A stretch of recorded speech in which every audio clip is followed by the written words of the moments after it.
So last week's focus was primarily on the coronavirus, especially towards the end of the week where we got this big risk-off move, equities and indices coming down, and in the case of safe haven assets, moving higher, especially in the case of gold. When it comes to central bank news, we did get minutes from three central banks, the RBA, ECB, and the Fed. In the case of the Reserve Bank of Australia, discussing easing, and when it comes to the European Central Bank, cautiously optimistic, and when it comes to the Fed, we do get money markets majority, significantly starting to price in a rate cut out of the U.S. Central Bank in the second half of this year. When it comes to manufacturing and services, or preliminary ones, PMIs out of market, we saw that in the case of the Eurozone, quite mixed, but when it comes to the U.S., real disappointment. Manufacturing barely expanding, worse than expected. And when it comes to service PMIs, it was a sub 50 reading. This is the first time since February of 2016.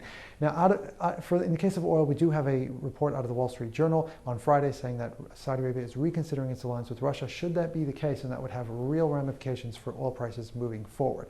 What about this week, though? Starts off real light. We do have a Japanese bank holiday. We got Germany's IFO business climate. On Tuesday, we get USCB's consumer confidence figure. We also have out of API, or American Petroleum Institute, we get their weekly oil inventory changes. On Wednesday, it'll be EIA's turn. It'll be preceded by a couple low to mid impacting items. On Thursday, this is where we start to get some significant data because we get preliminary GDP for the US, expected to show above 2% growth, and we also get durables. On Friday, we're going to get some Japanese data. In this case, we got employment, retail, Tokyo CPI, and when it comes to Germany, we're also going to get throughout the day preliminary CPI figures, as well as employment data for Germany.